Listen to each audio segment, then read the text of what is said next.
Looks like Kamala still hates business, and that's the subject of the riff. Kamala Harris expected to give a speech on Friday outlining some kind of economic program, probably aiming at the Biden-Harris ongoing virus of high prices. You just watch, all right? Just watch. She's going to blame business because she always does.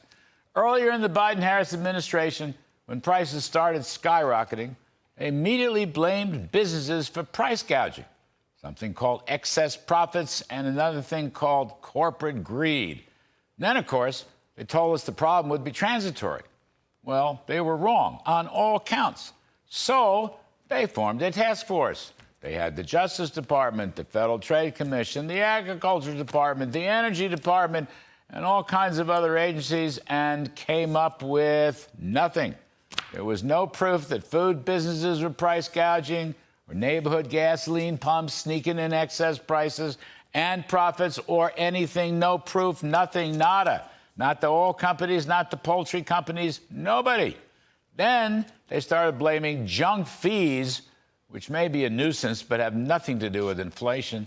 Then the San Francisco Fed came out with a study that corporate price gouging has not been a primary driver of U.S. inflation. Ouch.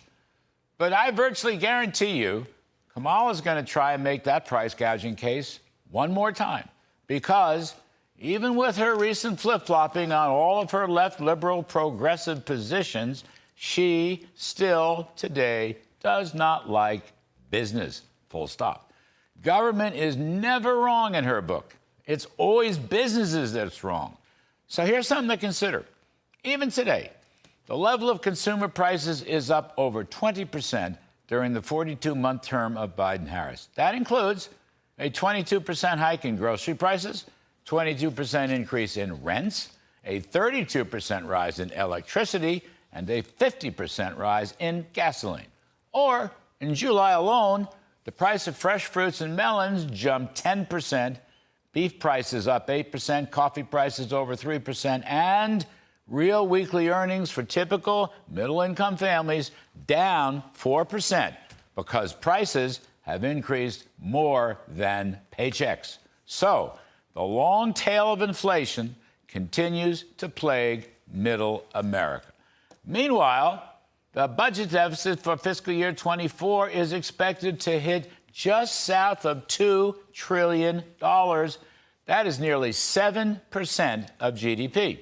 And this is in peacetime, with no national emergencies and an economy that's only recently left full employment. And the CBO baseline shows $2 trillion deficits as far as the eye can see, with publicly held debt rising to 120% of GDP. How about that? Ms. Harris utters not one peep about this insane federal spending that really is the root cause of this particular unfortunate cycle of inflation. Not a peep. And you won't hear about it in her speech on Friday either. The Bidens' regulatory attack on business, their constant war against fossil fuels, along with their repeated efforts to raise taxes, all that has muzzled the productive supply side of the economy that creates goods and services. But while they're throwing a wet blanket over production and work incentives, they continue to increase demand through government spending and deficits. They mainline the money right into your checking accounts, you know? And regrettably, the Jay Powell Fed has been a handmaiden to the Biden-Harris spending profligacy.